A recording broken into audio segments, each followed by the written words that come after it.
Okay, good evening and welcome to Citizen AY, the platform where we speak truth to power.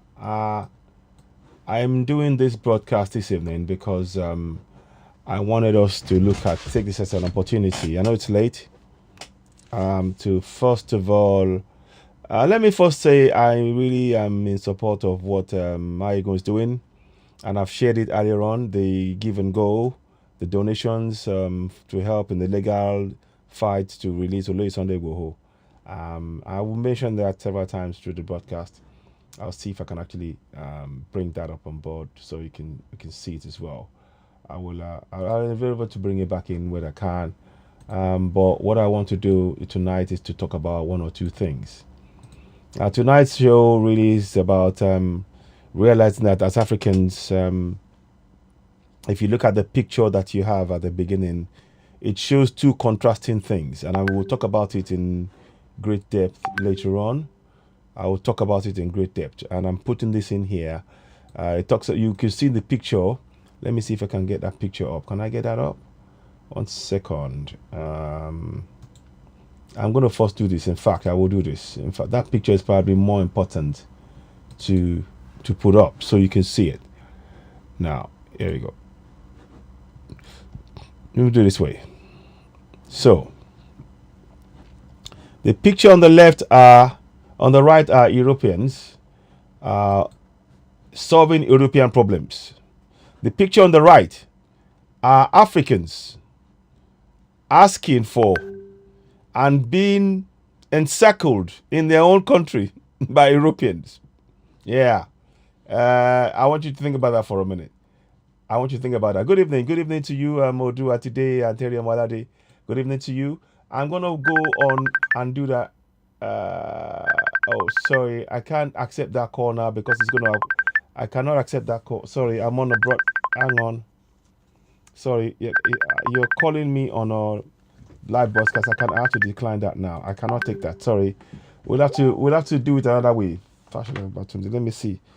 I'm gonna have to take it another way. Yeah, I can't take it on the call. If I do, it will just break the broadcast, and I don't want to do that. That's why I'm doing this. So now let's go live on. Let's try and see if we can bring people on Facebook as well. Here we go. Let me give that a try. Okay. Sorry, 1 second. So good evening to you all as you're watching. Do broadcast and do share the broadcast. The reason I'm doing this broadcast, I'm sorry I came late. One or two things having to do, and sometimes it doesn't quite pan out as one planned. But nevertheless, main thing is we are here. Tonight's broadcast is going to be slightly different. Tonight's broadcast is going to be slightly different. Oh, sugar. I'm not quite sure what's going on with the broadcast of late, but I don't seem to be able to have both broadcasts at the same time. And I don't know what's going on. I will have to look at that. 1 second, please. So, is there anything I'm missing here? Default, yeah. Yeah, that is there. Okay. Well, I'll have to share it later on Facebook. But those of you watching me, if you're able to share it, let me just check that we can get it. There is something going on with the Facebook. I don't seem to be able to share or do a simultaneous thing, and I'm trying to work that out. I'm hoping that is only a temporary thing. Let me just go into the settings and understand the settings in there. Beg your pardon, I'm just having a look. Good evening and welcome to Citizen AY, the platform where we speak truth to power. Ekale, good evening. Please do help me share the broadcast. We are trying to do something. Tonight's this discussion is going to be slightly different, and I may not stay too long, but it's okay. What I'm trying to basically do is to open our minds as Africans and realize what is going on. The resources that you have behind me are in our soil. They haven't got as much of those resources. In fact, very little across the whole of Western Europe. And yet they are having the benefits of those resources when we are not. And it's down to our own leaders as Africans to change our mindset. The last thing you do as a leader is to go and do what you see in that picture. Oshibajo in the middle, almost encircled. In fact, not almost. You see, Oshibajo in the middle. There's two. There's Katrina Ling, I believe. I think is on that side. I'm not quite sure. And somebody else. And this is in Africa. I mean, the symbolism of that alone, I don't understand how people don't understand that. So let me just check. I'm going to try and put it on. Yeah, I'm going to put it on Facebook so that people can join me there. For some reason, there seems to be some sort of network issue. I can't seem to do a simultaneous broadcast, but I will get to the bottom of it. So let's just see what's going on.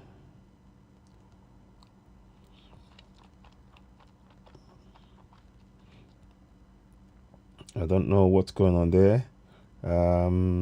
So now, what we're trying to do is to just raise the level of awareness and make people aware that there are things that we can do and must do indeed, because the injustice has gone too much. Now, the topic that you see on here, let me see. I'm going to try one more time. I'm not too sure why it's doing that. There seems to be some sort of an issue with this that doesn't seem to want to transmit this, and I'm trying to understand that.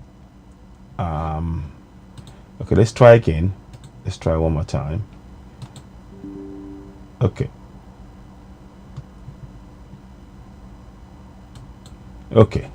Anyway, so now let me read to you what the discussion is about. It is time for Africa to come together to solve African problems, just like Europe is solving European problems, i.e., Russia versus Ukraine. Citizen AY. And the reason why I said that is because if you look, I'm going to show you something. That's a picture. Now I'm going to show you something. Now let's bring that down. I want to show you something. Listen to the discussions they're having. We're going to watch this for a few minutes. It's on BBC Two.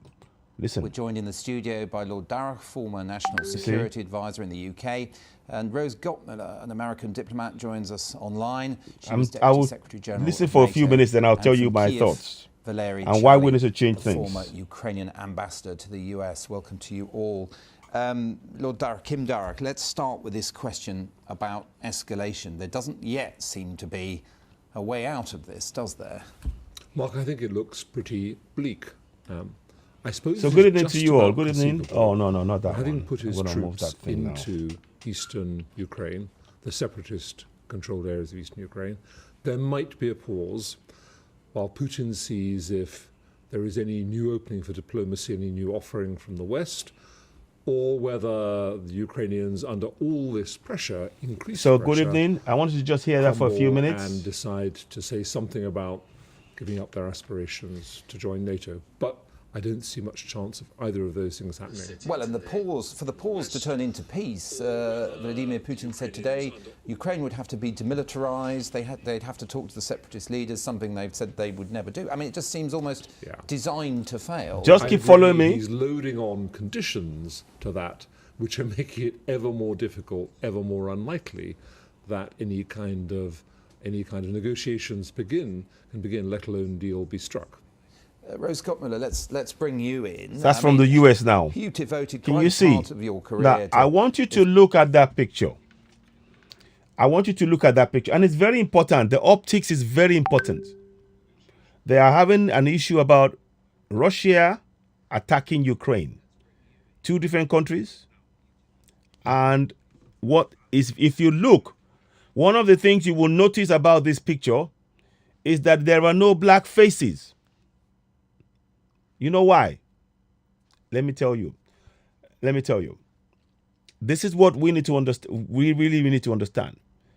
As far as they're concerned, we are not part of the discussion. Nor should we. This is a problem in Europe. They're trying to solve that problem. And I'm saying to you, I'm putting it to everybody watching me, that is their problem. They're seeing it as their problem, and they're putting us out of that situation. Let's listen to what the lady will say. Yeah. If you like, trying to ease the tensions and the misunderstandings between NATO and Russia. Does it feel like your life's work has been reduced to ashes by these developments? It is a pretty discouraging time, but I can't speak of my personal discouragement when so much is at stake here. I do think that we've had a great deal of success in the years since the breakup of the Soviet Union, actually let's listen to what the lady will say. Closely with Russia, and I like to remind that up until the incursion. Good evening, Taiwo Kike. Good evening, Teremo. Alade Duatide. Good evening to you. Welcome for joining us. Please help us spread and share the broadcast. We can't share on Facebook at the minute, but we'll try and get that sorted out somehow. Thank you. We're working on it. In some ways, there was a kind of pragmatic agenda from NATO's perspective, not realizing that around the corner there was this geostrategic bomb about to drop of Putin creating NATO as the enemy. And that is what has happened in the years since 2014. Valery Celi, I mean, when you hear those demands that were being made of Ukraine in order to stop further advances into your country, would you agree with Lord Darroch that it is designed to fail? And at what point do you think you might get to a sort of reasonable understanding of what the terms for dialogue might be? I just want you to just hear for a few minutes, then we'll move on. Good evening. First of all, I agree completely. This is absolutely impossible, and it's not something new for us. I met with Putin plenty of times on different positions in different capacities. And I'm not so much focused on what he's saying. The point I'm trying to make here is this. Every single person you see on that broadcast, they are all Europeans. And so it should be. The people that can best solve their problems are the ones who are in that environment, who are in that area. Now, let me contrast that with what I'm about to show you. Now, here we have Osinbajo. Here is the heading of what Osinbajo said. President Osinbajo has called for cooperation of the United Kingdom, European Union, and other international communities and regional bodies to concertize the effort against unconstitutional changes of government and deter coup plotters in Africa. Notice this. Why can't Africa solve Africa's problems? Why? Taiwo Kike, you're so right. No going back. Yoruba Nation, no going back. And this is all tied to, please believe you me, this relates back to exactly our clamor for self-determination. Do you realize that in Africa, we are calling for Europeans to come and solve the problems in Africa? There's a saying in my Yoruba language, and it goes like this. Kokoro tó ń jẹ ẹ̀fọ́, ara ẹ̀fọ́ ló wà.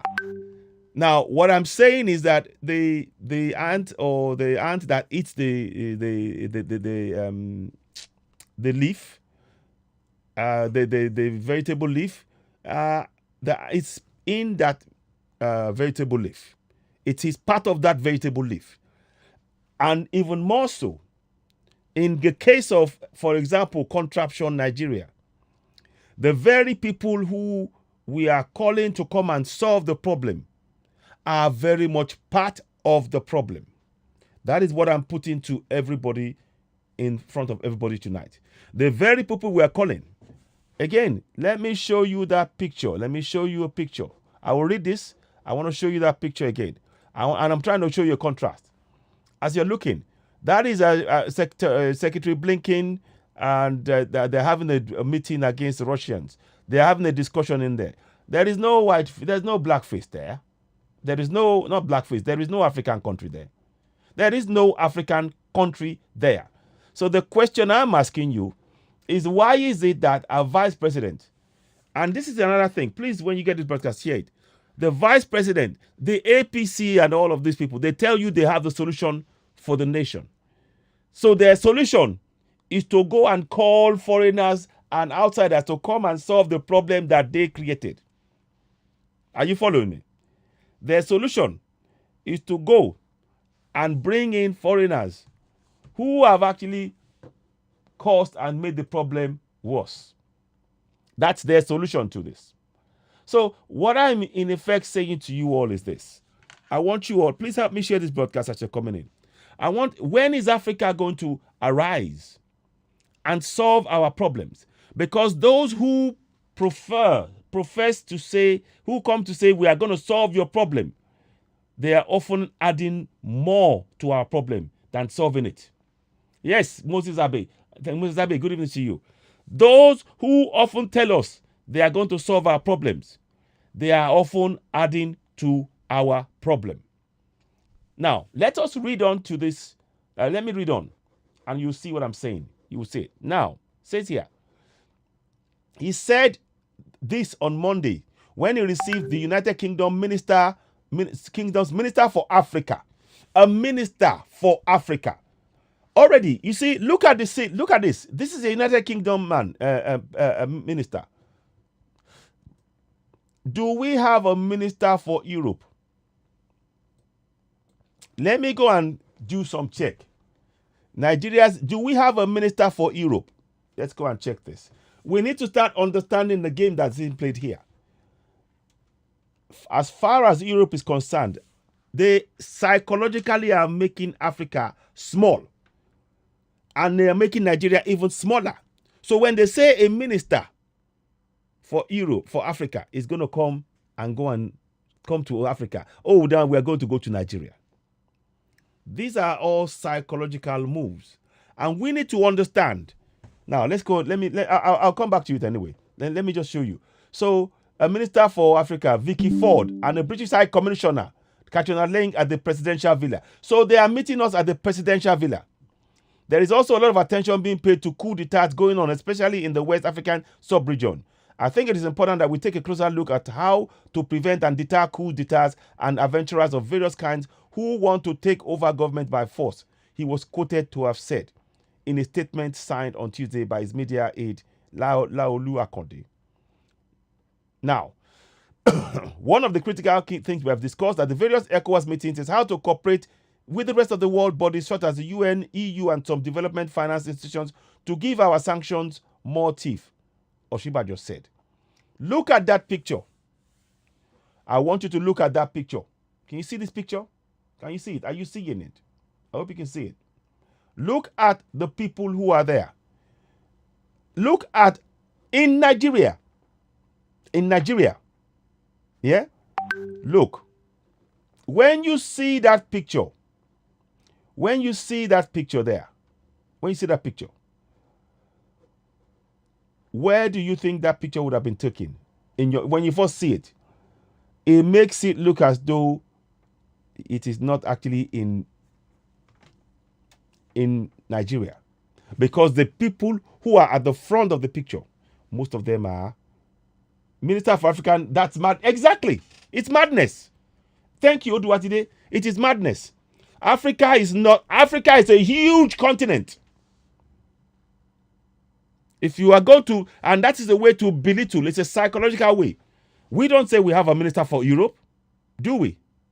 Do we say we have a minister for Europe?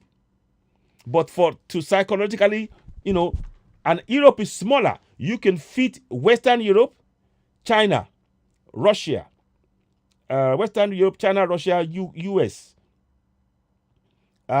into Africa.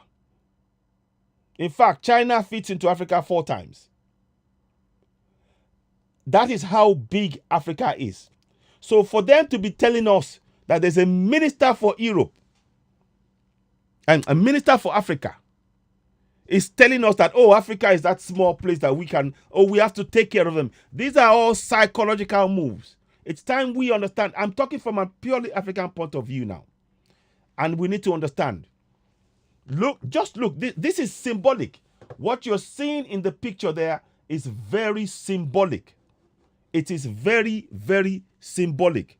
They are telling us that we are in charge. Please do share this broadcast as you're coming in. I do appreciate you for joining me tonight. There's a problem with the Facebook, but it doesn't matter. Even if it's only, a few people watching, we need to get this message out. And we are going to do everything we can to get that message out. So let me just make sure I put it on here. and I'll put it on the other broadcast as well. 1 minute.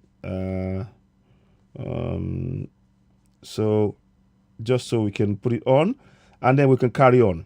I'm only going to tonight. I'm going to really be strict with myself and focus on this subject, and I will try and explain the ramifications of this on even our attempt to our plans to go for self-determination, and this is having an impact on it. So now, okay, so there we go. Let me just make sure that is there. Okay, I want to just keep it simple, and I just want to make sure that we continue to share. So please, if you're joining us, do share the broadcast, and let's have a discussion and make it, share it among people, among friends, because we are going to make a change to things, and I will get this thing solved at some point. Sorry, where is it? Oh, sugar. Sorry about that. 1 second. Discard. I thought I had, but I haven't done something particularly well. So 1 second, please. Let me just check that. Give me a minute, please. Give me 1 sec. 1 sec. I'm just trying to get on top of this because it's important that we get that message out there. Now, okay, so I think I'm almost there. I'll just get this done again. Now, keep in mind, I want you to keep in mind that until Africa does stand on our own, until we stand on our own, we cannot hope to change our situation. Until we stand on our own, we cannot possibly do anything to change our situation. And that is where I come in. That is why I am talking about this. And we need to start planning. Again, let me bring that picture up again. I want you to see. Look at this now. As you're watching this, see that that is in contrast to Nigeria. Is in the middle. But symbolism, people don't understand that symbolism, that when you are having a situation where those who are supposed to be working with you, you are encircled in your own land. It's like you have been encircled. What should have happened is there should be no more than 2 people standing next to Osinbajo. The rest should be Africa, because you are projecting an image. You are projecting an image of Africa being in control in Africa. What we are doing now with this image is we are showing Europe being in control within Africa. Do you get that? That's the psychology behind what is going on. The image you see there is projecting and promoting, and for us, those of us watching, to psychologically accept that Europe, UK, is in control in Nigeria. They've done this in the old. Let me show you old pictures. If I can show you, I'll see if I can find some old pictures when they were doing. Go and look at the old pictures. You will see that they always had. Let me see. There's a picture that I'm going to try and bring up of a time when they took over from Kosoko. I'm going to show you that picture. In fact, yes. Let me see if I can find it. I hope I can find it. If not, because it's important to understand. That's happened in 18 something. Is it 18 or 1905? No, 18 something. I think it was 18 something. Let me see. 1 second. Let me just go Kosoko. Let me see if I can find it. No, it's not going to be here. King.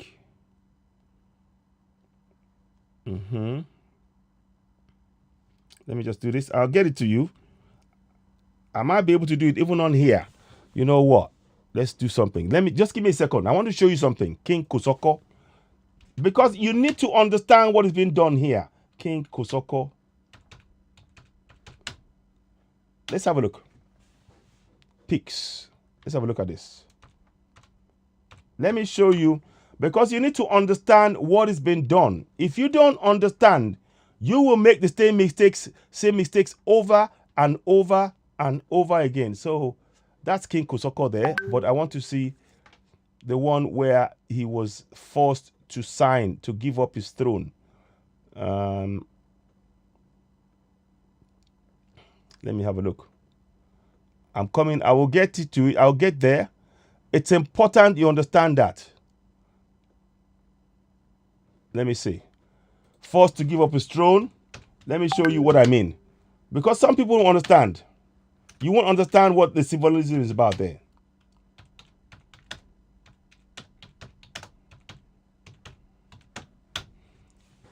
Throne.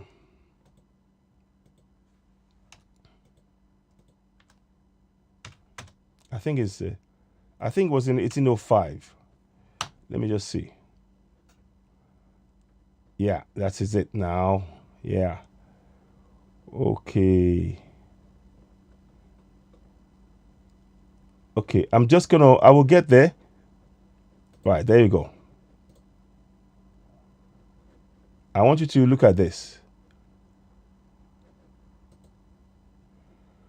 So, Oba Kosoko, if you look in the middle there,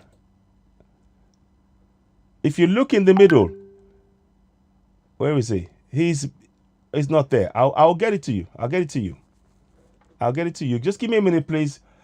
Just bear with me. I need to find this information now because now I need to get this thing here right. 1 second. So 1 second. Now, okay.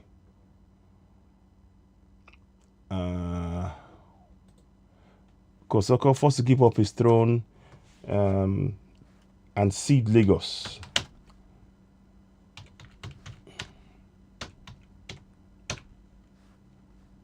Reduction of Lagos. Thank you. Here we go. Right. What this now? I knew it was going to come to me. It was going to reduction of Lagos. I want you to look at this. Please just bear with me because it's important. Pictures are so important and people don't understand.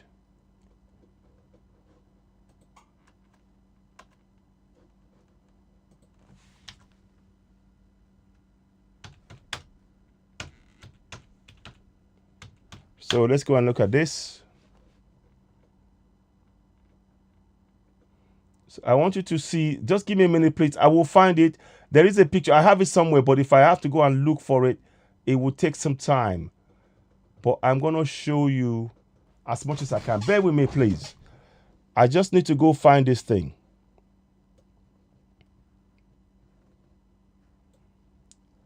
By British military in 1865, I think it's in 1865, I think 1800s. Yeah, let's have a look at that. Okay, yes. Now, let's go and look at this now. I want to show you.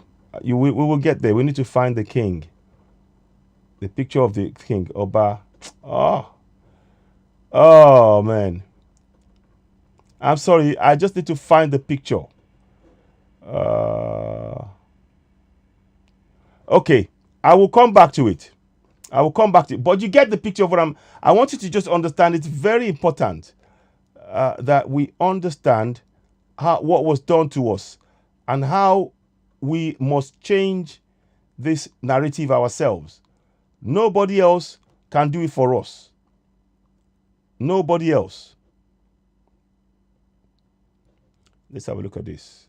Now it's UK defense. They're gonna put themselves in a good light. We need a picture to show you exactly what King Kosoko, what he was made to go through. Okay, but anyway. Yeah, here we go. Let me see if I can find this thing. Okay, fine. Let me just see. I just want you to find that picture of the king signing. Yeah. Oba Kosoko's defense. So Oba Kosoko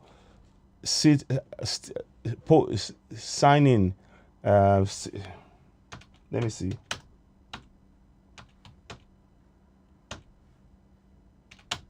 Let me just see signing the secession agreement. The ceding. Let me see. Sorry.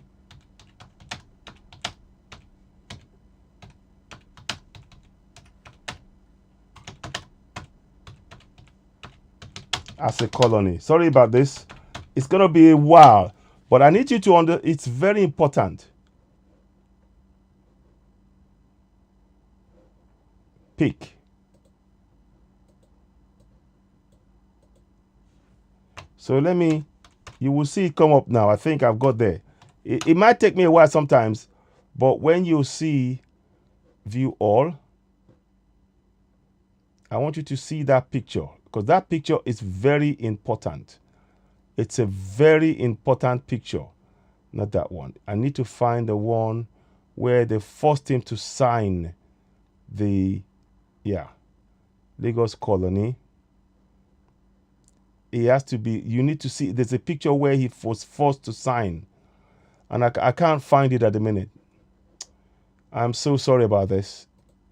But there's a picture where King Kosoko signed a document. In that document, and there's a picture of him, I have it somewhere. But I know it's going to take me a while.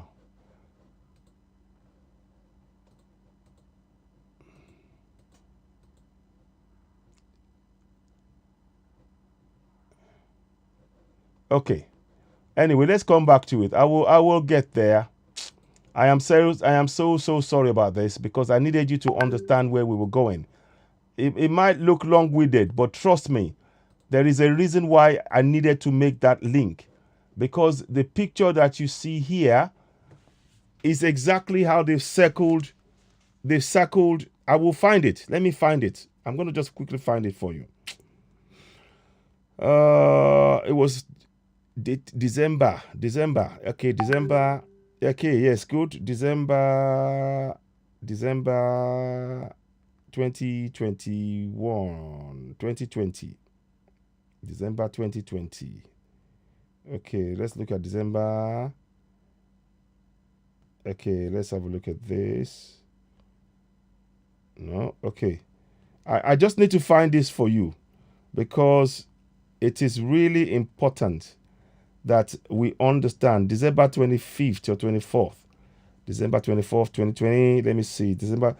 That was when King Kosoko, when they reduced Lagos. And we need to understand December.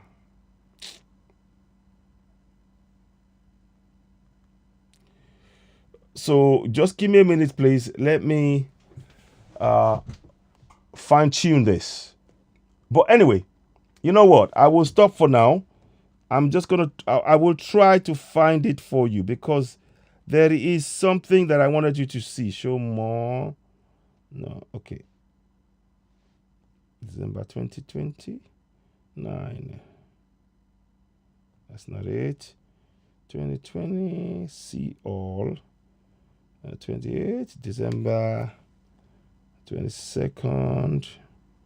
Right. There is a picture. Once I see that picture, I'll bring it back. I want you to understand what was done to us. And we mustn't forget. We are very, very quick to forget things, and what they did in destroying us is something that we mustn't forget. And it's happening again. If we don't learn history, it will repeat itself. If we don't go and learn history, guess what? History has a habit of repeating itself. And I'm trying to bring that to your attention desperately. Now, okay. Let me just put something up. I will get another way to do it. I will keep finding this.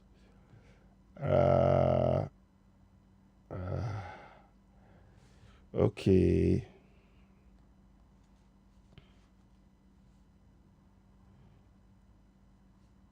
The reduction of Lagos. So, reduction of Lagos.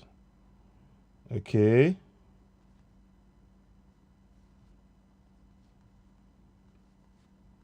So just give me a minute. I will find it back. I just need, this is very important, and I don't want you to, you cannot forget that. You cannot, it's something you can't get away from. So background in popular culture. Okay. Akijingbe. So was signed 1st of January 1852. Okay, now Oba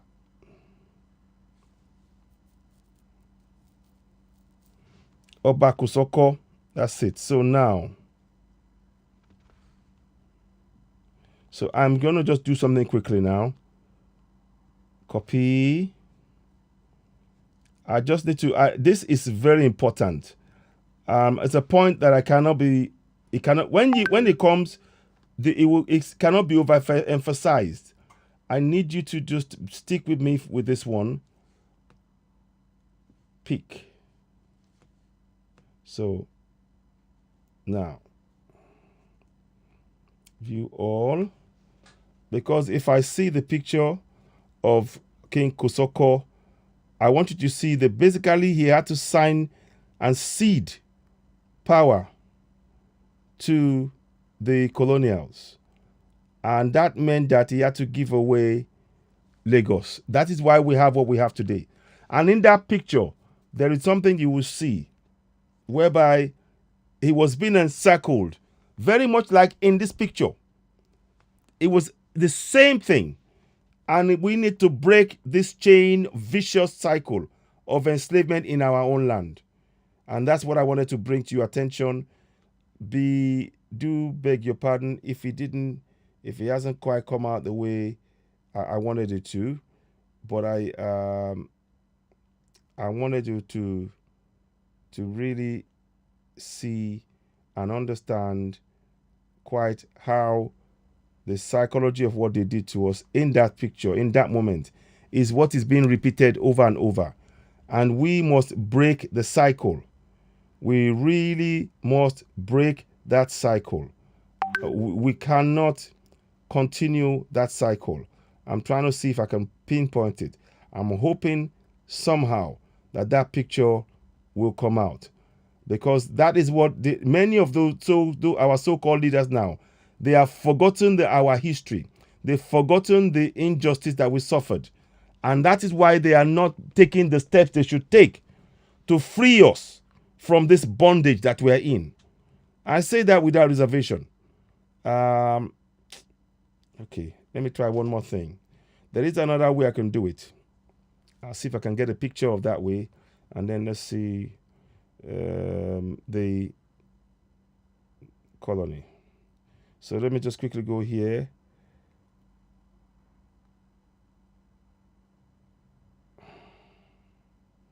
Let me just see you. Journey of the British colony. The journey. I want you to look at, I wish I could play you that, but I can't. But I'm going to do it this way. No. This is it. Now, let's go back to not season 1, not season 2, not season 3.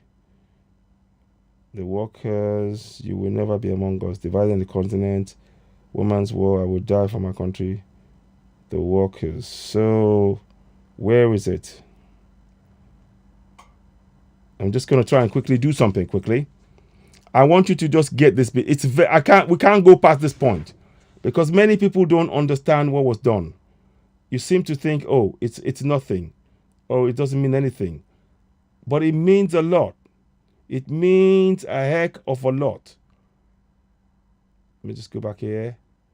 It means very much. What you have now in what is called Lagos is what has been used to oppress and suppress us in our land. And we need to break that chain of being in the same. We are stuck in a rut, in a situation whereby they can just wheel that up over and over, and they will use that to dominate and conquer. You will never protest women's war. So I'm just bear with me. I will get there. I need you. This picture is so important. This picture is so important, and it will make things. No, that's not it. That's not it. Oh man, sorry about this. I need to find that information for you, because it is the workers because sometimes when you're trying to explain something, you cannot quite, it won't do it justice until you actually get to a point where you go, right, okay, you know what, this makes sense. And it has to make sense. So just however long it takes me, I will get there.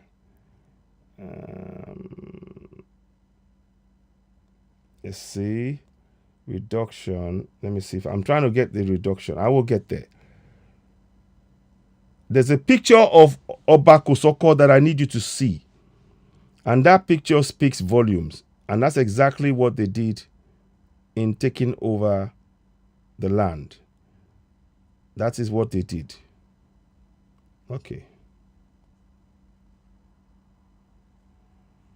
Okay, so now, 1 second, please.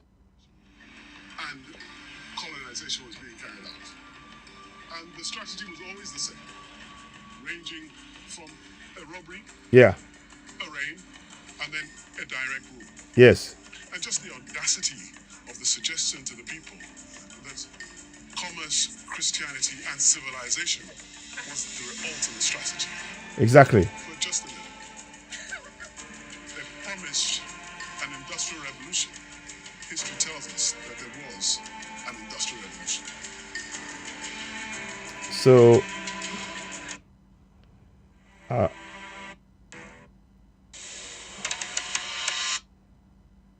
Which is basically just there you go. we've heard That's it. Possession in the 6th of August. But in actual fact, they were looking for navigable, which was called the African Conference. Since Here we go. I'm going to show you the picture. Just give me a minute. I always make sure Council when I say something that I can back it up. So, encouraged, warned, threatened, and finally forced King Dosmu to sign a treaty good. that would formally cede possession of the entire territory of Lagos. The kingdom was to become part of the British Empire. Wait a minute. Part of the British Empire. So, Reluctantly got on board I'm going to show you. Just very important point to make here. And you will see. the treaty. 1861. So, you will see it come up in a minute. From late July of 1861, Yeah. Just bear with me. Consul This is while they conquered encouraged, the warned, what you know is Lagos, finally Eko. forced King Dosmu to sign a treaty that would formally cede possession of the entire territory of Lagos. The kingdom was to become part of the British Empire.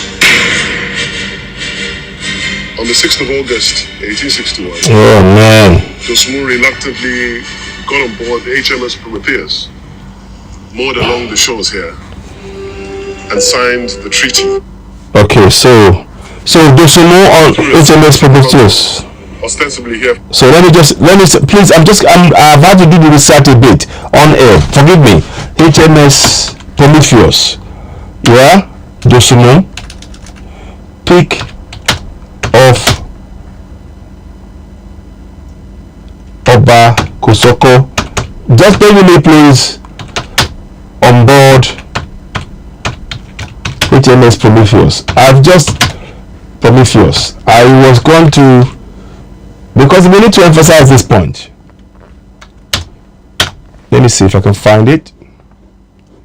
View all. I just need you to, that picture is so important. And the thing is, I can see it here, but I can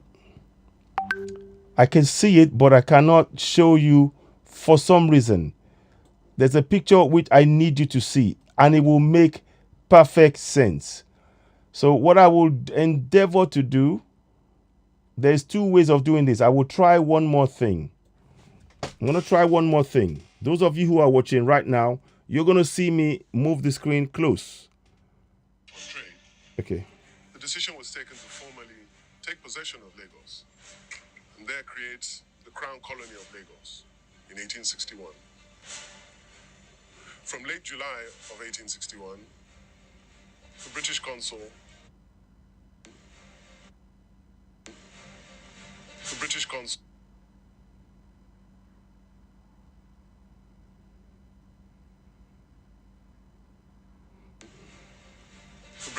Council Now, watch and this the Royal now. Navy encouraged, warned, threatened, and finally forced King Dosmu. Now, I don't know if you can see it. Oh, you can't see it. That's King Dosumu in the picture. Is in that picture. I'm going to try and get you that picture and show you in a different way. So give me a minute. I need to do, this has to be done tonight. If it means that I don't know how I'm going to do it, but save. Okay, so it's a difficult thing to do, but it's okay. There's always more than one way of doing this. I will get it done tonight. So forgive me, but I'm trying to just show you something, and it's very important. Uh-oh. Sorry, 1 second, please. Okay. Okay, now let me get this done. So you will see the picture come up because I'm going to send it in. I want you to see this picture. And I want you to see exactly the same thing. It's exactly. You will see what I'm saying.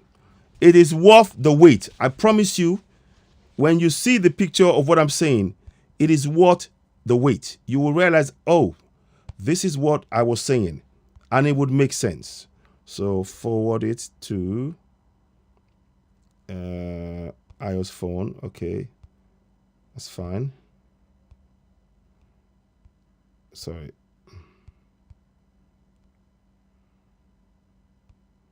AirDrop. What do you mean? I'm here. Sorry, 1 second, please. Just give me a minute. Because this is so important. If I'm trying to explain it, it won't make any sense. But when you see it, you go, okay, it will make sense. Because then you will understand exactly what the point I was making. And I couldn't go past this point because if I did, it would not make any sense what I'm saying. You would not be able to pick out the intricacies and the trickery, So, yeah. Okay. Okay, done.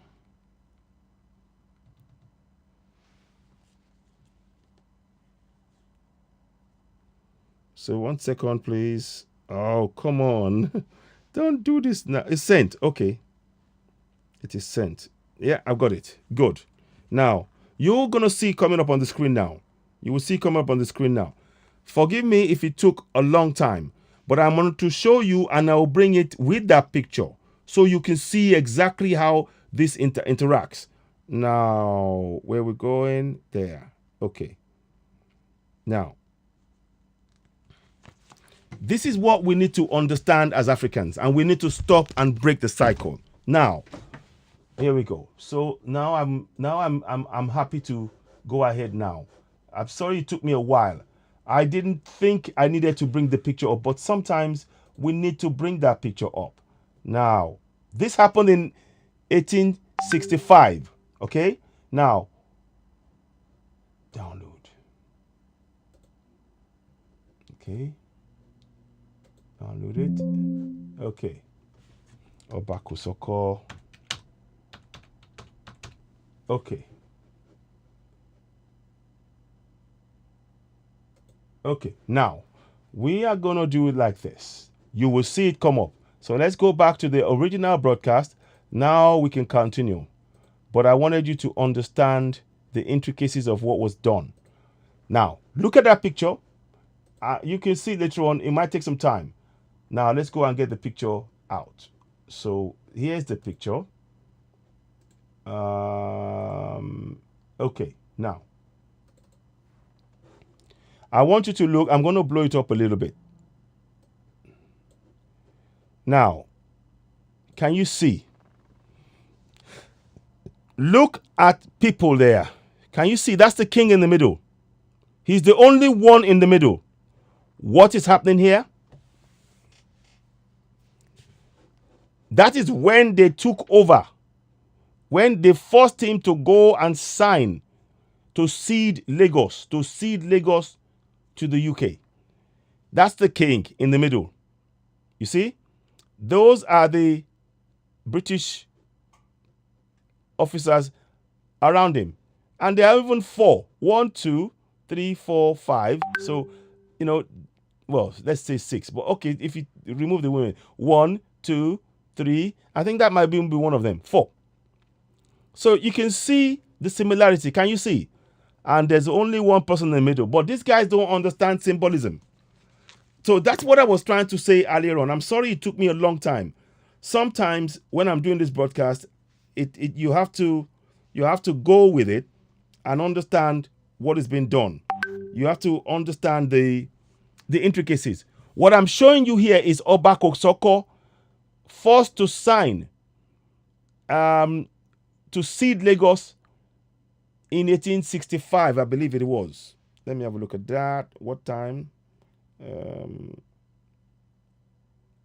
Just to make sure I get it right. So, Lagos to British. So, I think it's 1865, yeah, to the British. Okay, and he was coerced. He was coerced into it. Okay, so now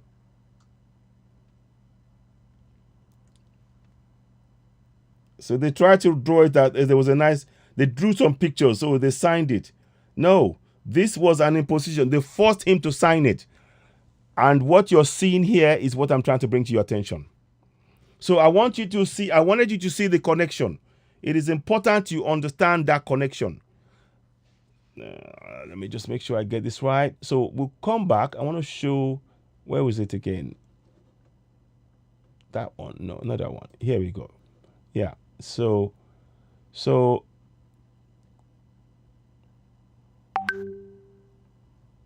yeah. Okay. So now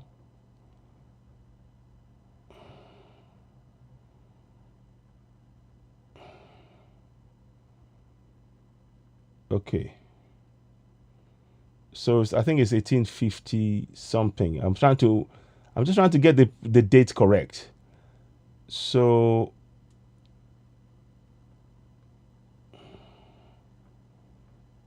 anyway, this is what is important for us to really understand. That the important thing to get in all of this, when all is said and done, is that symbolism is something that we have to understand and make sure that we do not allow to happen again. So now it says here, let me just read the rest now. So it said, it recalled relationship between Nigeria and UK, noting that the vice president said that if there is some cooperation at the multilateral and level, and we might be able to deter some of these coups. I think it's an issue that we should engage even more on, because it is troubling that one after the other countries are experiencing coup d'etat. Now, specifically on coup d'etat, if you notice, coup d'etat, when Europe now with Ukraine and Russia, it's between two countries, but coup d'etat is happening in each of the countries, be it French, be it English, be it Spanish. There's coup d'etats going on. The reason why is because those who are funding, who are training the military, they are these people here. And when they feel that the people are going away from what they want them to go to become independent, they use the military to truncate any development of true African Pan-Africanism. That's what they're doing. That is what they are doing. That is exactly what is happening. And I'm not saying this that's the plain fact. If you look at what is happening with Russia now, they are afraid to touch Russia. They are let me give you the words here. Listen to this guy. Listen to this guy here. Listen to the words here of this guy. Kharkiv told me Ukraine was facing its greatest danger in 8 years of conflict, but he said his city was prepared for any eventuality. У нас есть карта укрытий, у нас есть бомбоубежище, так Sorry, not that one. Let me do this one. Sorry. Feel excluded.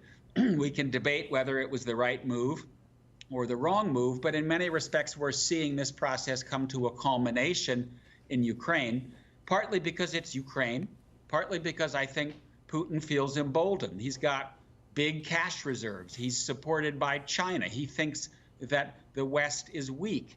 The one caveat that I would offer here. So what I'm saying in effect, so let's go back to this other one here. What I'm saying there in effect, and you may disagree with me, what I'm saying there in effect is that as Africans, we have to stop going to Europe and to ask them to come and solve the problem. Because unfortunately, majority of the problems when it comes to coups, Thomas Sankara, I haven't got the book here. Thomas Sankara, they used Compaoré, his deputy. The French used his deputy to kill him because he was trying to free the people of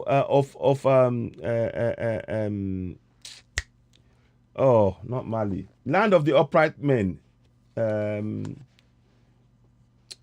Oh gosh, it'll come back to me anyway. You know who I'm. Let me just check that actually quickly as I'm talking to you now, because sometimes Thomas Sankara. Okay. Okay, now. Yeah, Burkina Faso. Say yes. So, the president of Burkina Faso, Burkina Faso was dependent on the French for everything. But when the coup took place, I think it was a blood-based coup. When the coup took place and he started empowering the people, the French got afraid that he was getting true independence. So they killed him. This is what I keep talking about, that many African countries don't understand, that we are not independent. What we have now is not independence.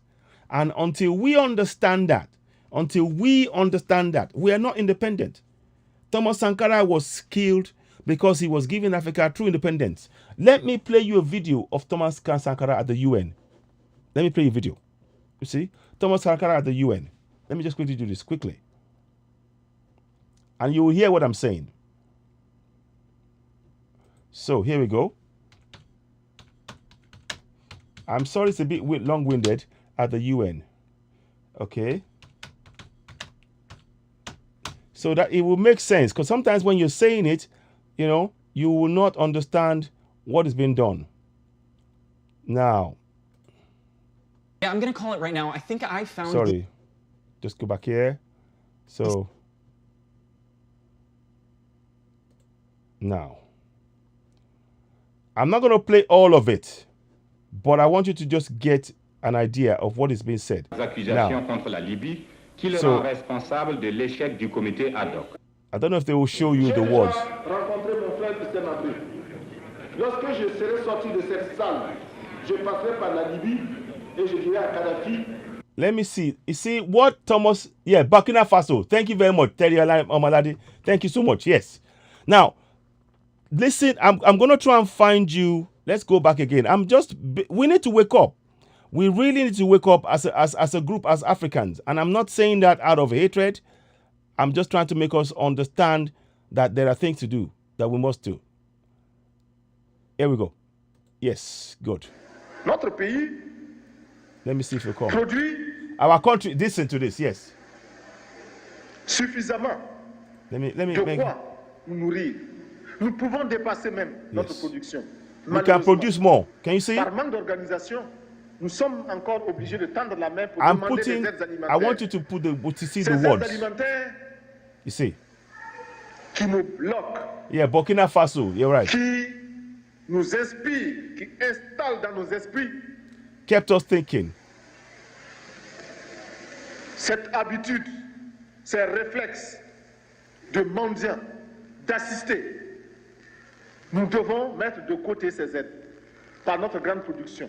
I'm going to come back and do a show on this properly, but I'm trying to show us we must free ourselves. We must produce more. Listen to these words here. The one who feeds you usually imposes his will upon you. That is what he was trying to fight. That was why they killed Thomas Sankara. The one who feeds you usually imposes his will upon you. So when you see things like this, when you see an African leader, so-called African leader, quote unquote, a puppet, the same people who are saying, oh, they want Europe to help us, but they're failing to provide infrastructure. If you provide infrastructure for your people, electricity, water, light, good roads, bridges, who's going to fight you? No coup will take place. But those who have imposed this fraud, this is why I'm saying to you, we are not independent. There is not one single African country that is independent. Let's listen on to his story, to what he's saying. Here we go. C'est volonté. Ne consommons que ce que nous contrôlons. So, il y en a qui demandent mais où se trouve l'impérialisme? L'impérialisme, regardez dans vos assiettes quand vous mangez. Where's imperialism? Yeah. Les grains de riz, de maïs, de mil importés, c'est ça l'impérialisme. It's imperialism. Did you hear that? Let me play that again. You see? Just look at your plates when you eat. Yeah? Just look at your plates when you eat. And this is what we need. This same the same thing applies to the English-speaking colonized African countries. That is imperialism. The rice that you import from them, the tractors or whatever you buy for, that is imperialism. Because every time you're importing that, you are not growing your own economy. You're not. And this is what we are trying to break the back of as Africans. We mustn't keep running to those enslaving us, thinking that they're saving us. We don't have, at the minute, there are no true African leaders. Maybe Kagame, Paul Kagame, I think, that small country next to Congo. Yeah, maybe. But, and even he's sort of, he's still under some sort of control. So let me just look at your plates, what you eat, and it's up, and it was right then, it is right now. Go into any African countries. What is on their plates? Foreign rice, foreign cars, foreign shoes, foreign, everything foreign. That is imperialism. Now let's listen on. Les grains de riz, de maïs, de mil importés. You see the imported corn, rice, millet. This is imperialism. C'est ça l'impérialisme, n'allez pas plus loin. That's it. There you go. Let's not look further. There you go. Qui ici ne souhaite pas que la dette soit purement et simplement effacée? Celui qui ne le souhaite pas, il peut sortir, prendre son avion et aller tout de suite à la Banque mondiale payer. There you go. Tous nous souhaitons. Exactly. Notre conférence adopte la nécessité de dire clairement que nous ne pouvons pas payer la dette. Non pas dans un esprit belliqueux, belliciste. So what am I showing you? Not Burundi. No, not Burundi. It's the other one, Terry Monadi. It's the one that was in Congo, the one whereby the Tutsis and the Hutsis, where they killed each other. Let me see, what's it called again? 1 second. It'll come to me. Sorry, Tutsis.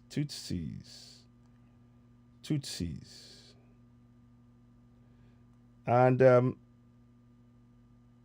Tutsi and Hutsi. Okay, Hutu and Tutsi. So they are from Rwanda. Yeah, it's Rwanda. Paul Kagame of Rwanda. So he's about the only one that I will say is maybe, but everybody else, they are all under control. But let's listen a little bit to what Thomas Sankara is saying, and I'll come back and bring that picture up. Ceci pour éviter que nous n'allions individuellement nous faire assassiner. You see that? Si le Burkina Faso tous seuls refusent de payer la dette, je ne serai pas là à la prochaine conférence. There you go. And he wasn't at the next conference, was he? He said we shouldn't. Let me listen. This guy is giving us the blueprint for what we need to do. Listen again. Listen. Watch you. Just avoid being assassinated individually. Si le Burkina Faso tous seuls refusent de payer la dette, je ne serai pas là à la prochaine conférence. He won't be at the next conference. Par contre, Yes. avec le soutien de tous, There you go. dont j'ai besoin, There you go. There you go. et quand nous disons que la dette ne saurait être payée, ce n'est point que nous sommes contre la morale, There you la go. dignité, le respect de la parole. Parce que nous estimons que nous n'avons pas la même morale que les autres. There you go. Entre le riche et le pauvre, il n'y a pas la même morale. La Bible, le Coran, ne peut pas servir de la même manière celui qui exploite le peuple et celui qui est exploité. There you go. The Bible and the Quran cannot serve those who are exploited and the ones who are exploiting, those who are exploiting and the ones who have been exploited the same way. It's absolutely right. These are things that we're not learning from. Il faudrait alors qu'il y ait 2 éditions de la Bible et 2 éditions du Coran. There you go. There you go. Chers frères, Now, the reason I'm playing all of this is to wake us up. This is an African-wide discussion that I'm having at this point. It doesn't matter that even if it's only a few people watching me, we need to think about what is happening to Africa, how it fits into why we are going for self-determination. And Contraption Nigeria is really the key to unlocking the whole of Africa. Contraption Nigeria. When we get self-determination, as with the Igbos and the Yorubas and the Middle Belt, when we get that, that will automatically unlock all other areas of Africa, because people will begin to see the benefits of self-determination. It will be something that they cannot resist. People will be able to reform the whole of Africa according to how our ancestors laid down those lands. The Yoruba people who are across many countries would come back together as a unit over time. The people of and other different people speaking different languages, they will come together. That way we will reshape. What we're trying to do is reshape the whole of Africa in the image of what our ancestors before colonization reshaped the whole of Africa. And this time, do it with knowledge and power. Look, we are in the age of enlightenment, age of information, and we must use that information in Africa to benefit Africans. The information that we've been provided till date has been information has been saturated across the whole of Africa. Bible and the Quran. And their task has been to reduce the mental ability of Africans to think for themselves, to free their minds, and thereby free their own people. And this is what we are really saying here, that we mustn't allow these people to continue to, continue to destroy generations to come. Many people are going across to live in Africa, often not knowing that in their land there are resources that they simply don't have in Europe. They simply do not have it in Europe, the resources that we have. And it is time that we ensure that our people, that is why it is really important that we do not trust or begin to believe in the leaders. Anytime your oppressor chooses your leader for you, it is about your continued oppression. Anytime colonials endorse a leader, anytime the colonials endorse an African leader, that leader is one they know they can control. They couldn't control Thomas Sankara because he was speaking for the people. He was talking about, he said, the food you are eating is imperialism. Your millet, your corn, your beef, whatever you are eating on your plate, that is how they control you. The person that controls your eating controls, how you do things. They has a hold over you. And this is what we need to do. The land is ours as Africans. We shouldn't be running out. Europe is not calling us. Look at this now. Look at this picture. I want you to look at this picture. Do you see?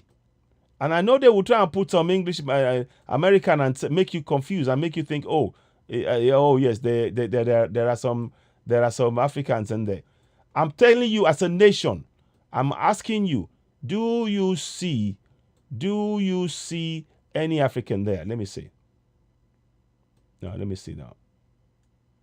Let me just play this for a second. Ukraine or Russia. Yeah. This is a testament to a possible future invasion into Ukraine for the Russian populations. And the problem with this is that what he attributes history as a function. He basically says if there was something that existed in the past, it's a predetermined fact that it will continue in the future. This is not what history is about. Of course, you can see a sentiment of enlargement of NATO. I'm just trying to show you. They cannot understand the reality of Europe when NATO is not an enemy, not as an aggressive pact. Can you see? I'm showing you different things now. Now, if it was in Africa that this was happening, they would say, oh, they will fly in the colonial master from France, the colonial master from UK, colonial master from Spain, and they will be having discussions. And we, the people who are on ground, our own, look, this is what I'm saying. He is asking, Osibajo, let us work together to stop coups in West Africa. He tells UK and EU. Do we really need UK and EU? Knowing what we know about the fact that they are the ones oppressing Africans within Africa. Do we need that? Within Africa. I'm talking about, look, I want Europe to develop and grow and continue to grow. But the fact is, Europe is actually stifling the development of Africa. And as they're stifling Africa and they're taking the resources, they are putting up the borders to prevent people coming into Africa, into Europe, which is fine. If you are not going to allow Africans to come into Europe, then stop taking their resources. If you don't want Africans to be coming to Europe, stop stealing African resources. Simple. It is as simple as that. If you want your border to be secure and nobody coming into your border, stop stealing African resources. I'll be a lie. That is what we are saying. And the way that they're doing it is by making Africans dependent on them to such an extent that if the things that we have, they take it away from us.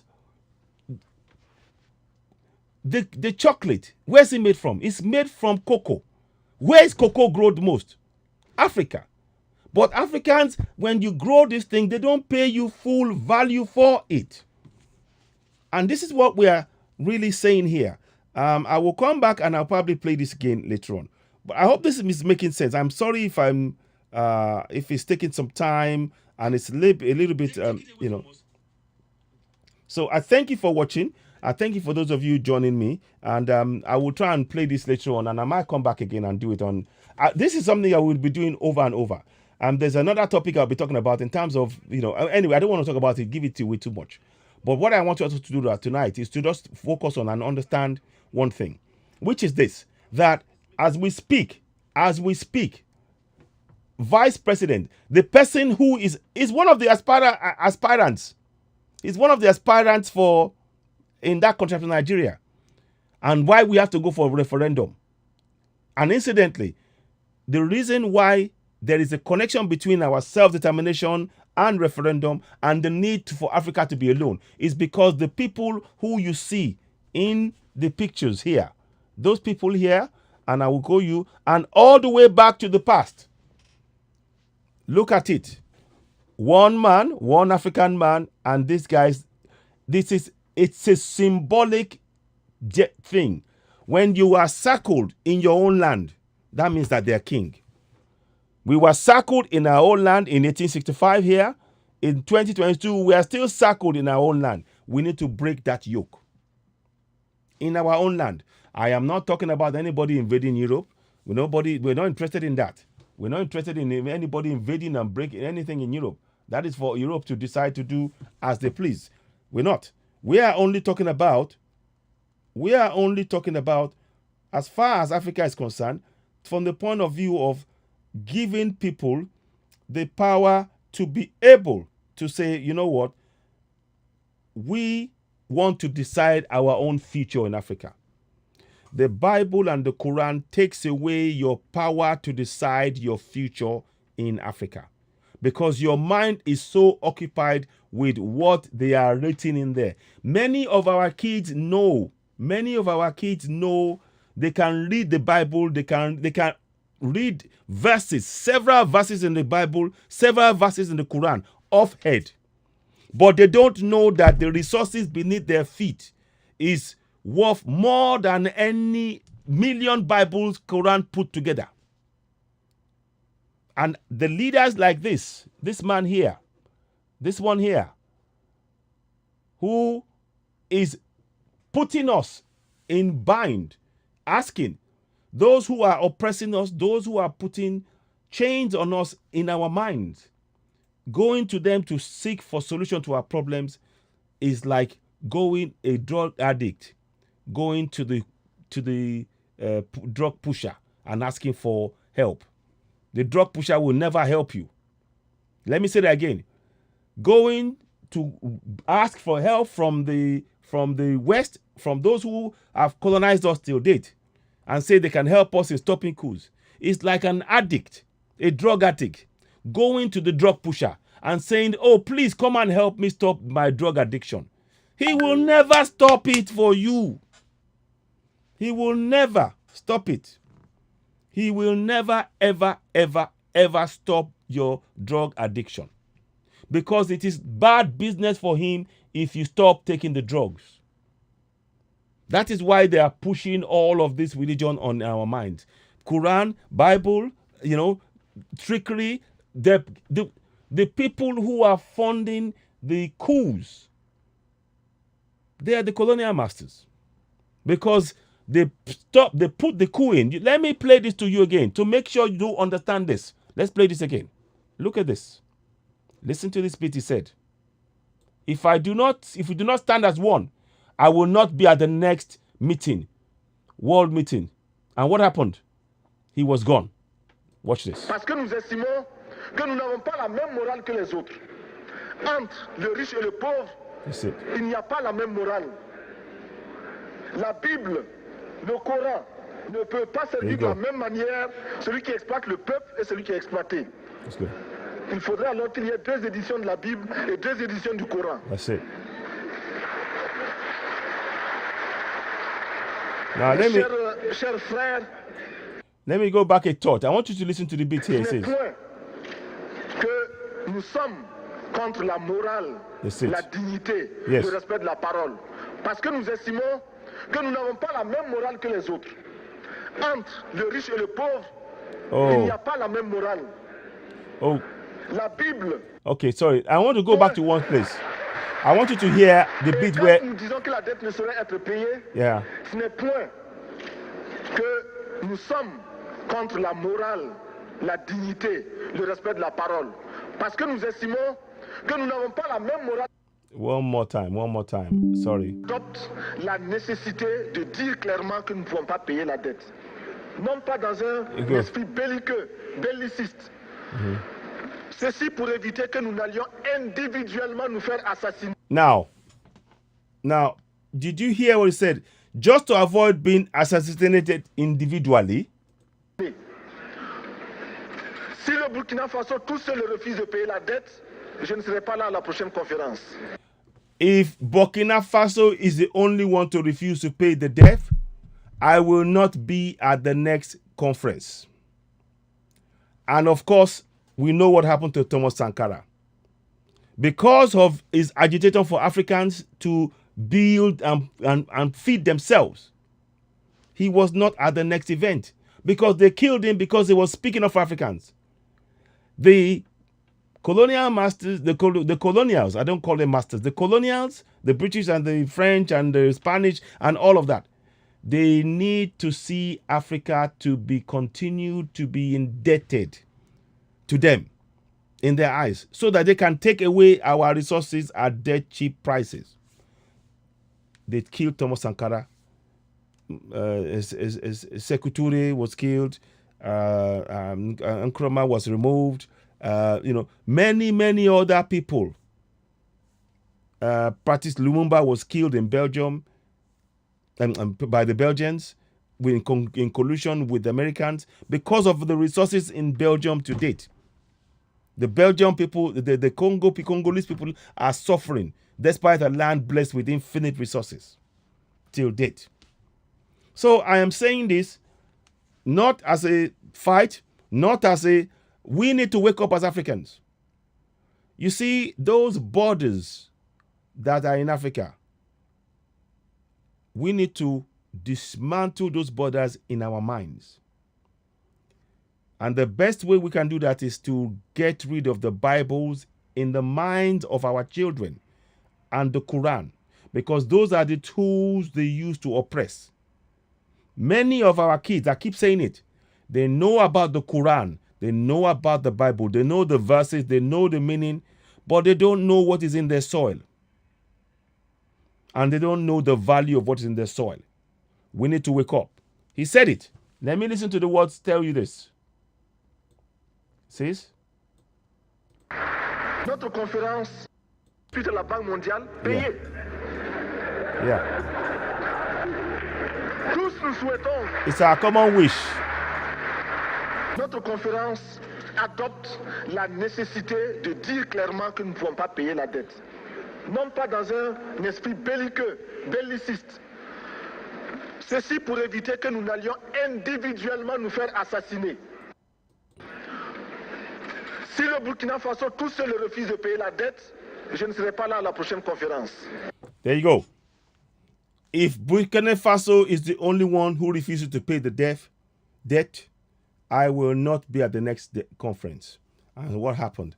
Thomas Sankara was killed. That is a prophetic speech right there. And this is something I'm going to come back to over and over. And it's going to be one of the things I'm going to be using as ways to understand what has been done to us. There's a lot more I want to talk about, but I needed to put this in the middle of the plan for self-determination and why we have to go for self-determination. You see, if you are dependent on the construct created by the colonials, you will never be free.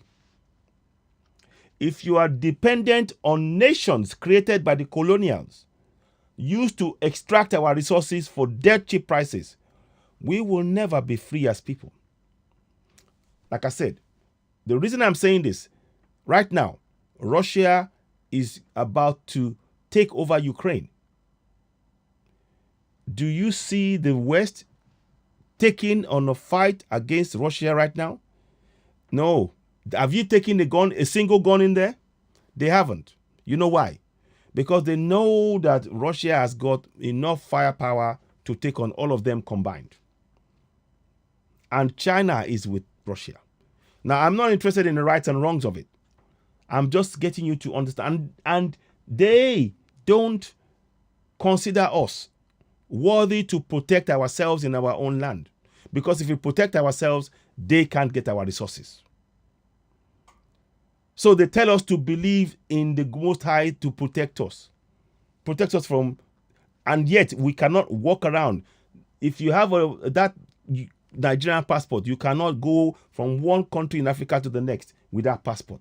The borders everywhere. If you're French speaking, there's restrictions for you. The English speaking, but the Europeans, an European passport can go around the whole of Africa uninterrupted and is accepted everywhere. But an African passport within Africa has to go through several checkpoints from one place to the other, slow you down, prevent you from knowing what's happening, confuse you. We're not free in Africa. We're not free. Within Africa, we are not free. And in the context of that, that is why it is so important, the steps we are taking within Igbo, Middle Belt, and Yoruba to go for self-determination. Those three countries alone, 60, 70, say let's say 73 places, 70 each, 70, 70, 70. That's why there is 210 million people. The Fulanis and the houses add another 20 million. I'm just, these are just bare rough estimates. Let's say we are 230 million. And that's the most populous nation in entire Africa. They don't want us to get on our feet. We must get our resources and use it to benefit our people. We are not born on this earth to come and suffer. We are the gods on this earth. And we are being made to be slaves in our own land. And we must no longer accept that.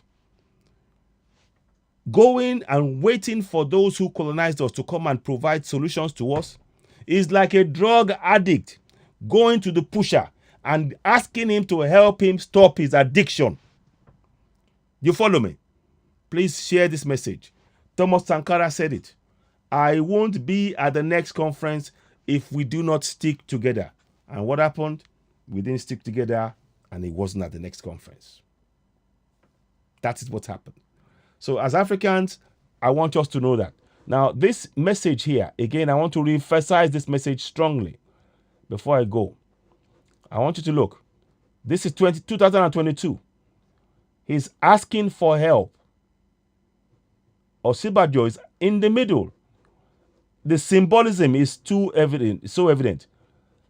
Either we are standing at the back. The people who own the land, we are standing at the back.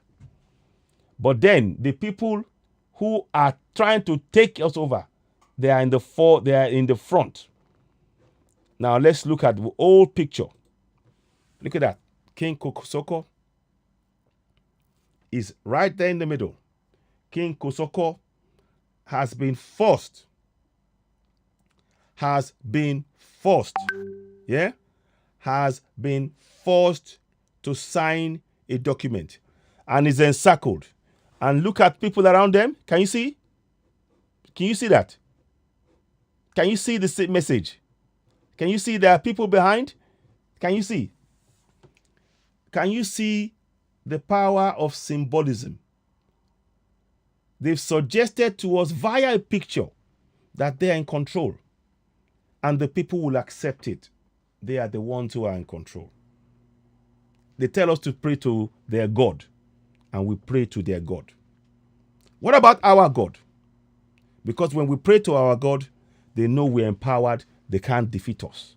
But when we are praying to their God, tell me, whose prayer will be answered?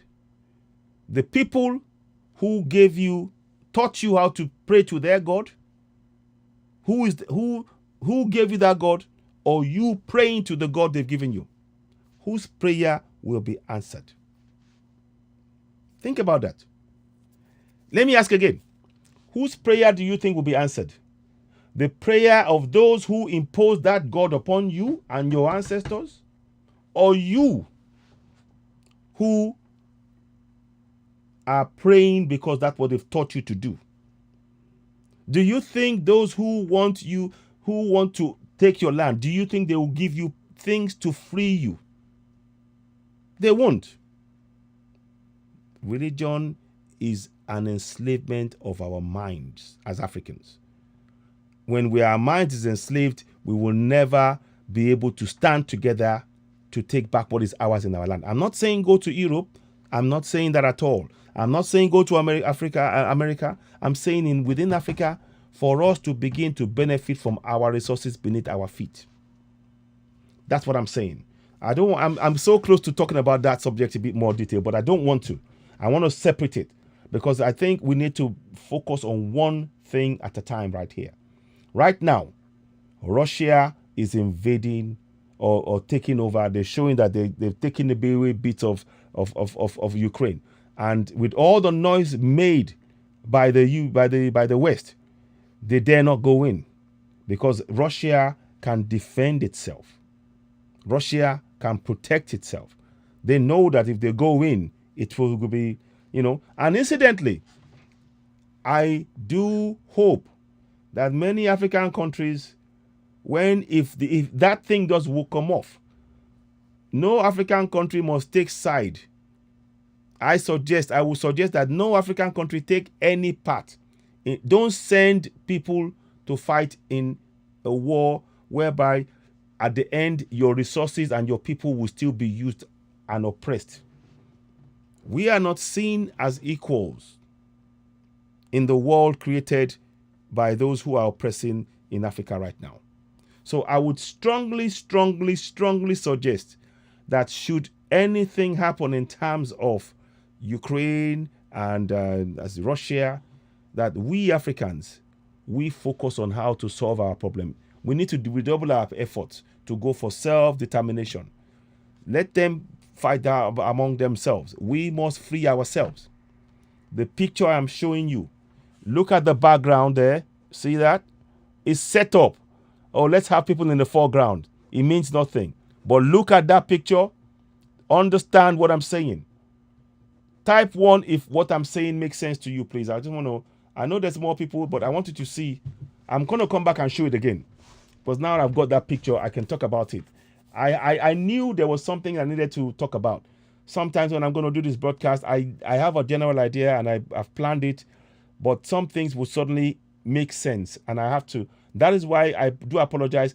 Earlier on, I couldn't leave that point. I had to really re-emphasize the point by talking about this in such a manner that is really clear and you know, unambiguous in many ways, so that you could really understand that we are right now, we're slaves in our own land. Be no doubt about that. Right now, we're slaves in our own land. And we must free ourselves. You know, we must free ourselves. So I want to, like I said, I want to congratulate Maigun for the work he's doing in terms of the legal aid. I'm going to try and post it up. I've posted it on Citizen where I'm going to share it again. We'll talk about it.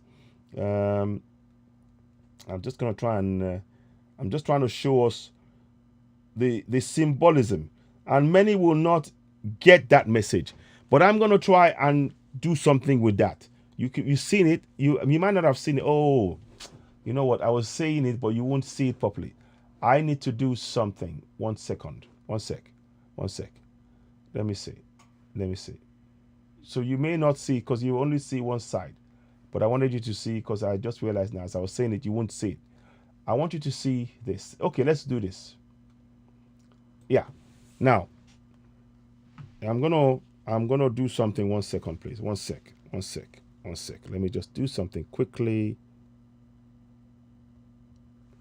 Okay, good. Okay, so now, again, I want to talk about this. It's very important. That is Oba Kosoko in the reduction of Lagos. In the reduction of Lagos, they destroyed Lagos. And he was forced to sign to cede Lagos to UK.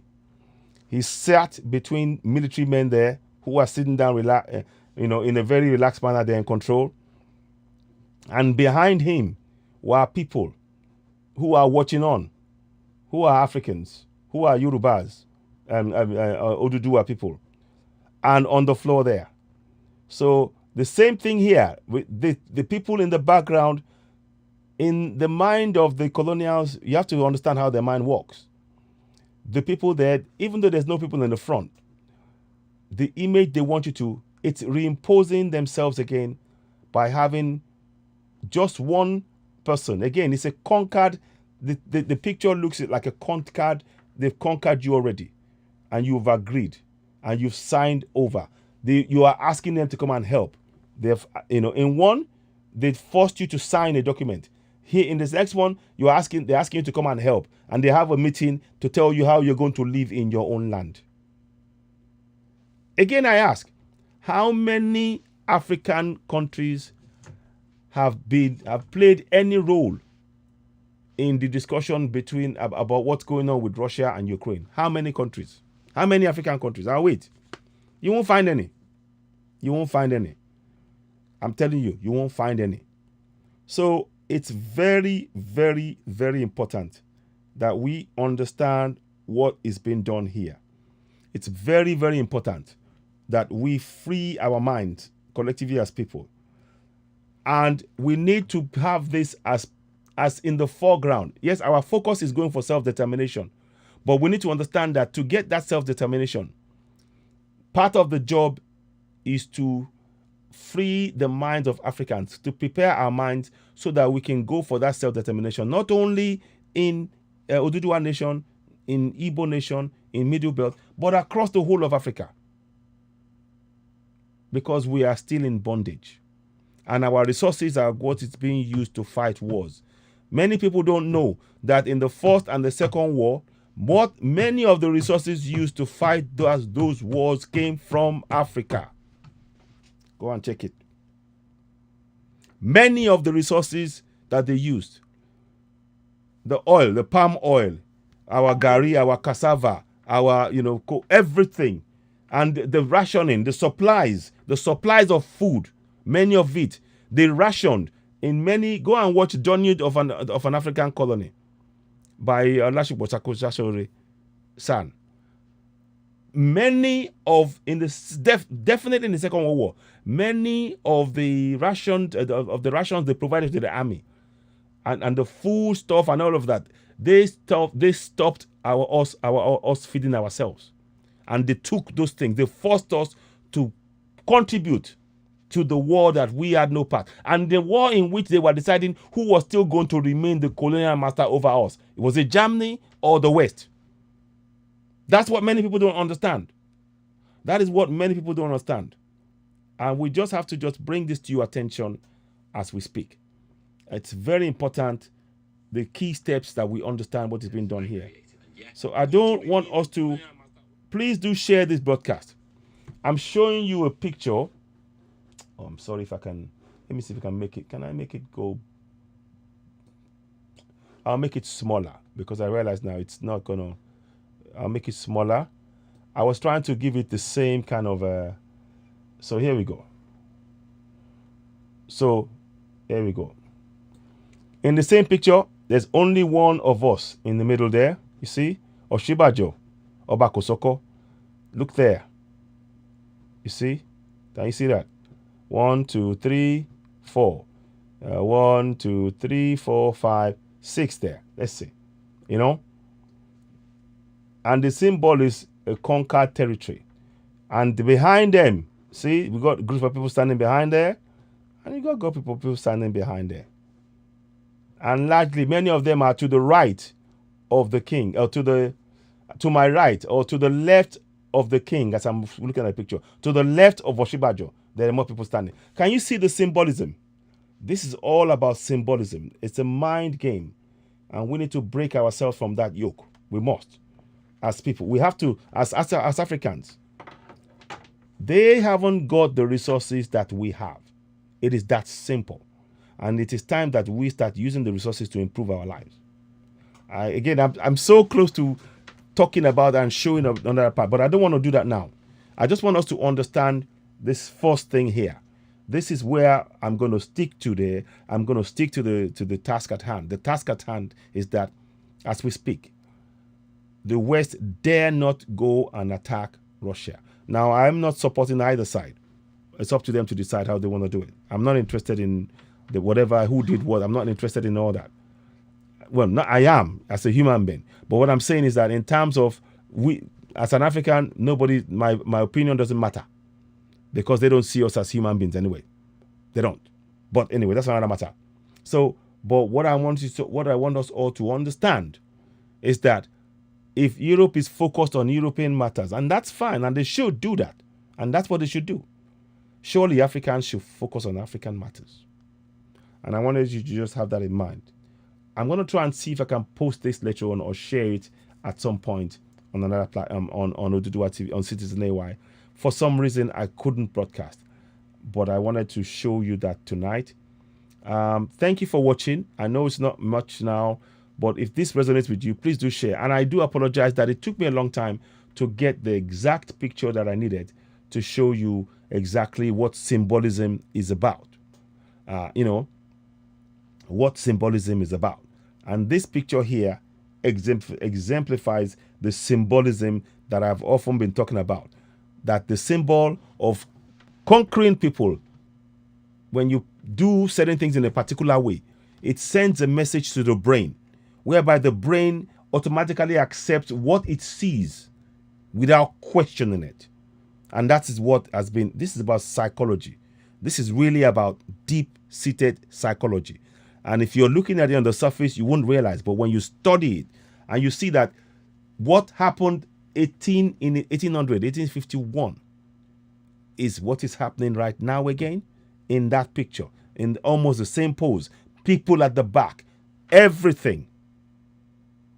When you understand that it is time for Africa to dismantle the constructs, the European construct on African soil, and bring to life our ancestors, their kingdoms that they created. We have to bring it to life. That's the task for each and every African to take on. We must take that on. But obviously, the people to start this has to start from Contraction Nigeria. You Oduduwa people, Igbos, Middle Belt. All those three need to come together, go for referendum. The true Africans going for their rights would change the whole dynamics on the whole of African soil. And for the first time, we will stop losing our youths, our coming generation, to running and dying across into the Mediterranean Sea because they're seeking better life. Not knowing that the better life they're seeking, they can get within Africa, because Africa is blessed with everything we need and more. Africa is blessed with everything we need and more. And I want you to know that. So with that said, I just wanted to bring this discussion and this topic as a topic tonight to discuss. I'll see if I will share this broadcast again on Citizen AY. And I'll probably come on Oduduwa TV Radio at some point and talk about it. And then there'll be other topics that will be coming up as well. But this night, as we speak, the Russians have decided what they want to do. The West have decided to put some sanctions in place, i.e. block some banks and prevent the accounts of a certain 3 or so individuals from the UK. I don't know what the others are doing, and the reason they're doing that is because they know that they will meet fire with fire, so they want to avoid anything like that. Whereas in Africa, they are the ones, all of the coup that this man is talking about, the coup that somebody is talking about, is often instigated by the colonials. The coup. And don't take my word for it. Listen to this. If Burkina Faso is the only one to refuse to pay the debt, I will not be at the next conference. Thomas Sankara. That says it all. That's what happened then. It is what is happening now. Because as we speak, 14 to 15 African countries are still having to pay a debt to France. And we, in the UK, in the country of Nigeria, we are still having to, many of our resources are going one way, and we're not getting true value for the resources that is being taken from our land. We're not. It's being sold at peanuts to the colonials. Same thing. There's no difference. They might look like different tactics, but it's the same objective. Access to resources for nothing at dirt cheap prices. Before I go, let me link one more thing for you. I'll leave that there. 1 second, please. 1 second.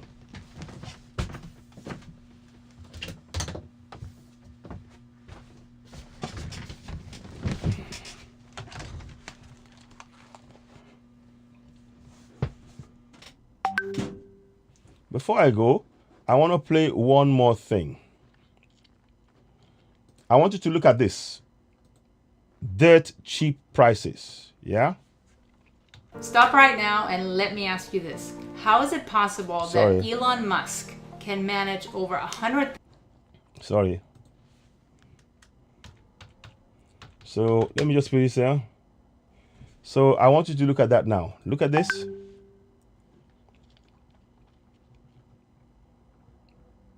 No, where is he? Yeah. Listen to this now. I want you to listen to this. So listen. Listen to this. To give you a little bit of an idea And why I keep the ideology part there is because we are part of the producers of ideology. At universities and academic institutions, we are complicit in this whole enterprise. Okay, so the job of many Western academics is to convince Africans they have to keep doing what they're doing. Okay, and to show them it's your fault that you're poor. It's not our fault. It's your fault that you're poor. You know, so this is what we do in academic institutions, and I want to show that as well. Let me just start. This is what it's basically about, so you know what it's about. But I want to just show you the extent to which Africa is specializing in the production of raw materials and basic agricultural goods. We know the basic forces that have caused this underdevelopment. We know it's colonization. I will not discuss that very much because my colleague speaker is going to go into some aspects of this. But I do want to discuss the global economic structures, the global financial institutions, and economic ideology, briefly, to give you a flavor of those. Listen now. Let me start with this. You can't really see it so easily, but if those of you who are interested, you want the PowerPoint, I'm sure we can make it available to you.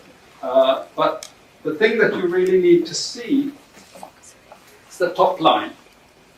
Okay, and the extent of dependency is captured by this statistic at the top. Okay. And you compare it with all other income groups, and what you see is essentially in that one statistic how dependent sub-Saharan Africa is on raw material production. You see? Okay, this dependent. is the very heart of what makes sub-Saharan Africa beat. Okay? Here, just to have a look at one very important additional statistic, with all this export coming from sub-Saharan Africa, how much does sub-Saharan Africa account for in terms of global trade value? Listen on. We know there are vast resources coming from there, but look at the bottom line in terms of global trade value. Look at that. 0.5%, 1975, 0.95% going down. See? To 0.1. 0.1. To 0.1. Meaning that with all this vast resources being produced, how much are they getting for it? There you go. Nothing. There you go. Nothing. This is a very significant I want you to understand data. that. Then I just want to show you what has happened to sub-Saharan Africa, because what we know, and from all studies, no country ever develops without manufacturing. There you go. Okay, producing raw materials will not take you anywhere. There you go. Producing basic agricultural goods will not take you anywhere. There you go. And let's have a look at how much manufacturing activity takes place in sub-Saharan Africa. We can look over the last 15 odd years, 15, 20 years. And we see manufacturing has actually declined as a percentage of the total. This is percentages of total production in sub-Saharan Africa. How much of it is accounted for by manufacturing? There you go. So this figure here is 17% of the total. Most of the rest, when we talk of industry, it includes manufacturing, but the bulk of it is mining. There you go. Okay, raw material extraction. This is the bulk of it. And here we see actually raw material extraction has stayed the same. What has caused industry to fall is the fall in manufacturing production. This is deliberate, you see, because we will never, as Western economists, as Western policymakers, we cannot afford to allow Africa to industrialize and start producing manufactures. Okay, so we will do everything to stop that. You see that? And I'm going to show you how we actually block that. It's obvious in certain ways, but it's less obvious in other ways. Yeah, I'll come back to this. I want you to watch now, this we have again. actually seen periods of rapid growth in sub-Saharan Africa, misleading people, saying, oh, you know, we're now doing much better. And this has happened recently. Recently, I've had students come and tell me, we've done much better now. And you can see growth rates rose quite sharply in recent times. Now are starting to go again down. But if you look historically, the same thing happened earlier. There you go. Why? Because in these two periods, we had East Asian rapid industrialization processes. So in the earlier period, we had Japan and Korea and Taiwan. Okay, rapid growth, sucking in raw materials from Africa, driving up the prices, and then sub-Saharan African countries grew. Exporting raw materials, they grew. But after those countries finished industrialization, then sub-Saharan African growth rate again fell. Okay, but along comes China. Next wave. Okay, again, can you see?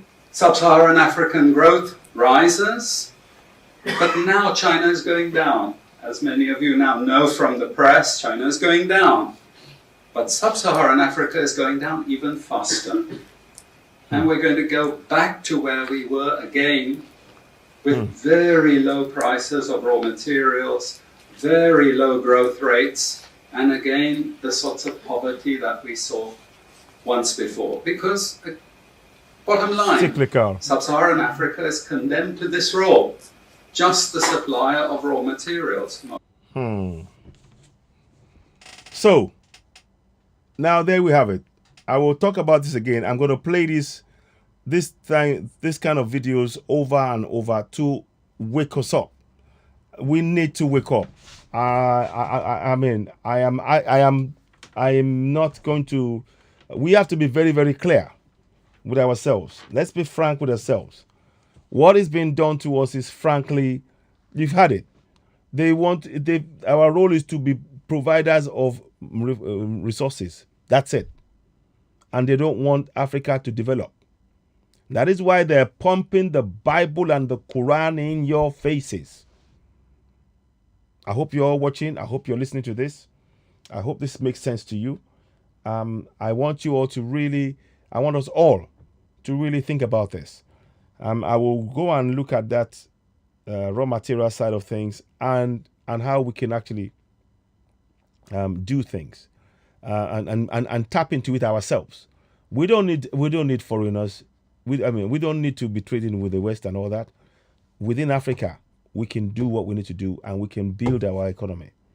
But that's another topic for another day. But what I'm trying to get us to understand is that it is a deliberate ploy. Let me listen to the words he said again. Listen.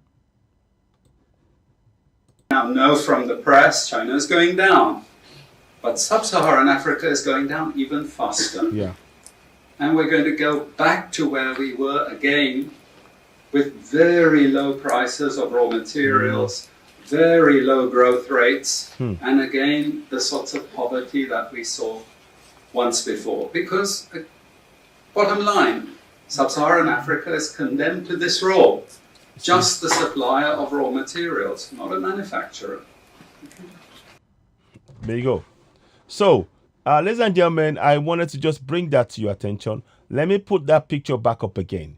I'm not going to, I want to just put this picture back on your mind, back up. And I want it to be in your mind. I want you to look at that. Understand symbolism. The symbolism is this.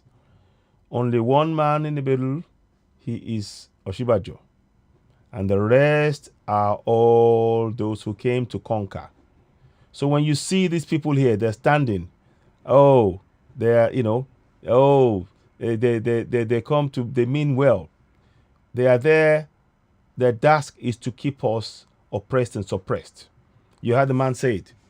The role of Africa is to be provider of raw materials. That is what they want from Africa. It is up to you and I as Africans to change that. It is up to you and I as Africans to change that. And we must change it. We must. We owe it to the coming generation. Many Africans will not be dying across the sea once we change that. Once we take control of our resources, take control of your resources, you take control of your destiny. Take control of your resources, you will take control of the destiny of not only yourself, but that of your coming generation. Africa must take control of our resources to take control of our destiny. We must. We must. So, yeah. So, ladies and gentlemen, I guess I'll be ending it here. I might come back again later on if I need to. But thank you for watching. You're watching Citizen AY, the platform where we speak truth to power. Before I go, let's do something. I'd like you to subscribe to Citizen AY if you haven't done so already. Sorry. 1 second. Let me just put it here.